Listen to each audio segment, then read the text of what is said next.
Welcome back in, everybody, to Between Years. I'm Schuyler Callihan. Joined with me is Christopher Hall. Again, West Virginia 0-1 here to start the season. They lose to number 7 Penn State 38-15. And we already made our game-by-game predictions, but we're going to do this maybe every week, maybe every other week. I don't know. We haven't decided yet. But we're going to go back and revisit our predictions. Which games would we flip? Which games maybe give us more assurance on? Looking around some of the other teams in the Big 12, you kind of get a better feeling as to how these games may go against West Virginia. So if you haven't checked that video out, you can go and find it on our site at Mountaineers Now or on YouTube here on the channel. And it is the game-by-game predictions. I went 6-6. Chris a little bit more optimistic at 8-4. So, I mean, just looking around the Big 12, Chris, I mean, there was a few teams that kind of surprised you in the results. I mean, you look at BYU only beating Sam Houston 14-0. That was kind of a weird game. Texas State beating Baylor by 11 pretty comfortably, winning that game. You have TCU kind of shockingly losing to Colorado as 20-point favorites. There's just a lot of craziness. Even Texas Tech, who's had all this preseason hype, they go to Wyoming. And I said this last week, it was a weird kind of a game for them to start the season out in Laramie, and they lose that game in overtime, 35-33. So kind of some unexpected results there in week one. So just starting off with, I'm assuming you're still feeling good about this Duquesne game, right? Yeah, I feel good about Duquesne. I'm not concerned with Duquesne. Yeah, I would hope not.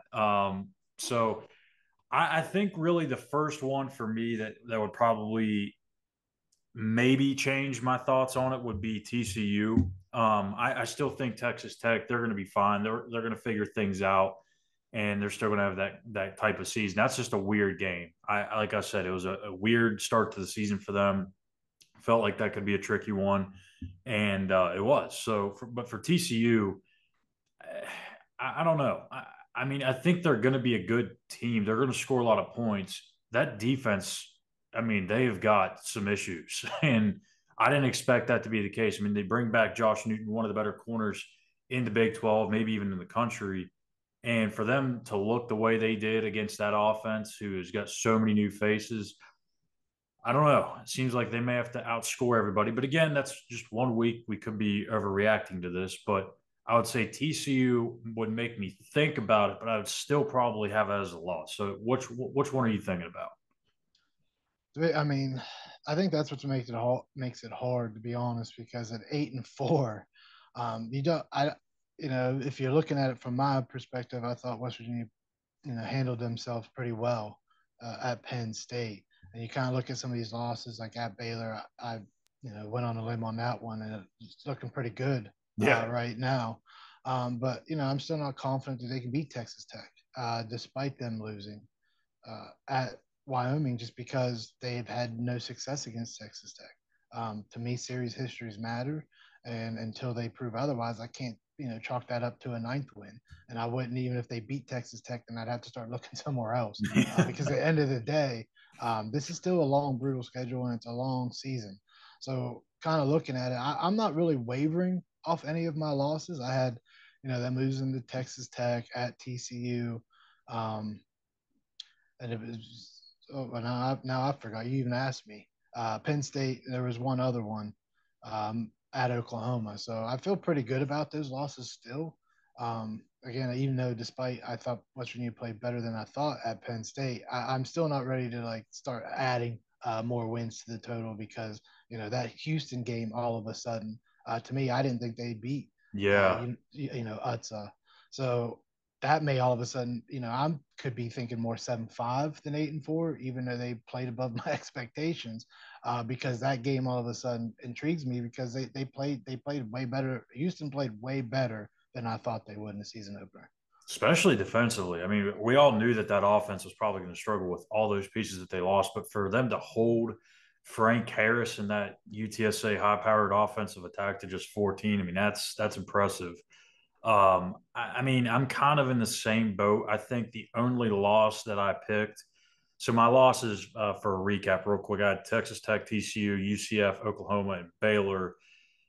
That the remaining ones, I obviously had Penn State, but I would say Baylor. But again, I'm still like, I They're don't going want to get to be, better as the season goes yeah, along, and you play them at the end of the year at home. What are they fighting for at that point? Are they exactly. fighting for a bowl That's game? Are they fighting to get an Alamo Bowl bid? Are they fighting for a Big 12 championship bid?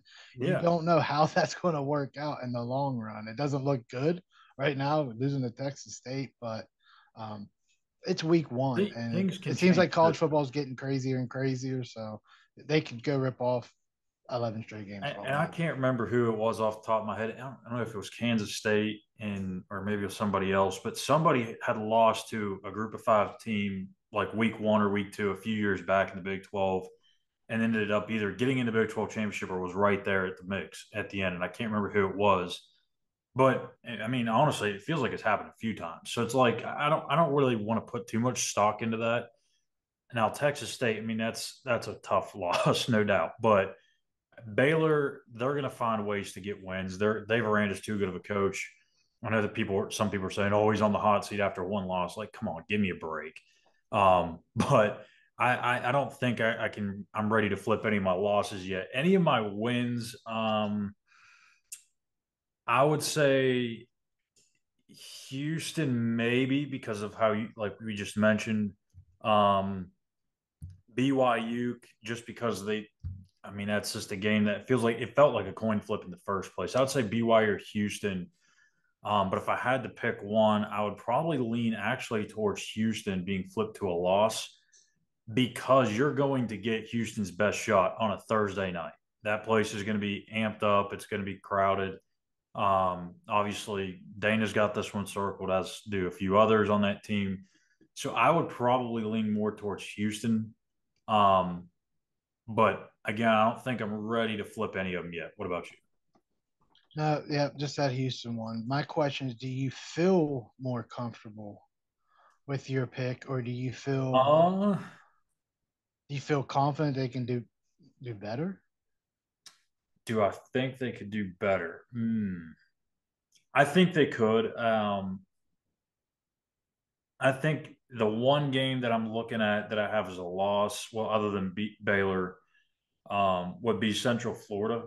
And I mean, again, it's hard to really take away from what they're going to look like because they just beat the crap out of Kent State. And I mean, it's Kent State, but uh, I mean, I think that's a game that I mean they've handled tough environments before. I don't know UCF's not this huge place that's going to seat 100,000, but it's a tough environment to play in. It's kind of like Ames when you go to play Iowa State.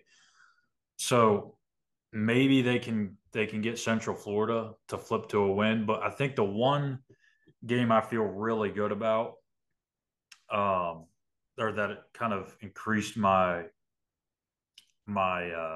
pick is probably Oklahoma State. I mean, good Lord, did they look awful against Central Arkansas? I think they only won by two scores. They were on three quarterbacks, went from Alan Bowman to the Rangel kid to I'm pretty sure Mike Gundy's kid at some point late in the game. So I don't know what their quarterback situation is going to look like throughout the season, but I mean, we talked about it before. I mean, it seems like he always finds a way to exceed expectations, but it just this roster just doesn't look like it has the pieces for him to be able to do that. So I would probably say Oklahoma State's the one I feel really good about.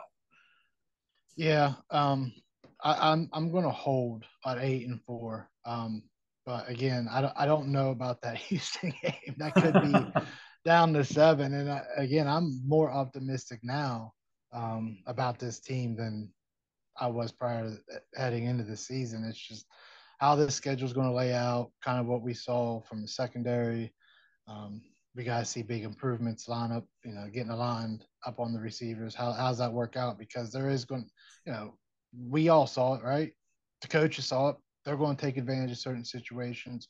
How this team adjusts, how others adjust throughout the season is going to be a fun watch because all the chest pounding and bolstering that Big 12 was it was in the power three, quote unquote, didn't start off to a strong weekend. So we'll see what happens here in the coming weeks, see if teams are going to, rise. It just kind of, it feels like in today's world, maybe everything's highlighted now, but when teams start to fold or, start to struggle early in the season. Seems like teams fold earlier because transfer portal, NIL, guys looking at each other like, you make the money, I'm making the plays, what's going on? You kind of get that in a sense. So then you kind of get, well, the guys that are still sticking together, do they rally around and finish out the season? And it gets kind of wild sometimes in college football. So there's way too much football to be played, but I do feel a little bit better about my 8-4 prediction.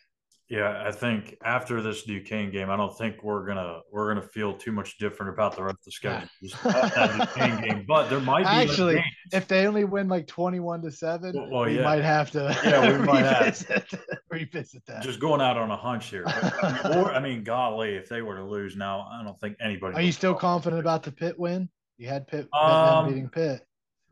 I'm uber confident about it now. Oh, I wouldn't say I'm uber confident about it. I'm uber confident. I still close close game. Still close. They're not going to go beat them down or anything. I lean West Virginia for sure in that game, but I just don't know. I don't have that confidence in this staff for some reason just yet. Maybe they prove me wrong, but just because maybe our thoughts don't change after this Duquesne game doesn't mean that they still can't change, because there's going to be other Big 12 games that go on. Lord knows Texas may. Well, I mean, obviously Texas is not on the schedule, but just saying, like, there's going to be other games that go on that may kind of change our thoughts on some things a little bit. So maybe we'll revisit this next week, or maybe in a couple of weeks. We don't know, but kind of going on the fly here. But yeah, I think I'm sticking around 6-6. Could lean more. I would say I'm leaning more towards the 7-5 than dropping it and going to 5-7. But there is so much to figure out. And really, when you look at West Virginia's schedule, like, everyone kind of knew what that Penn State challenge was. Everyone kind of knows what this week's going to be like.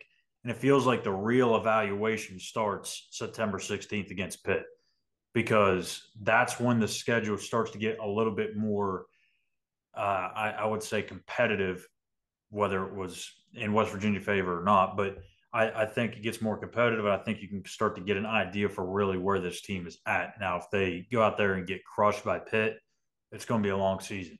If they win, who knows what that'll turn into. But I think the one thing to note on the schedule is they only have one home game in the month of October.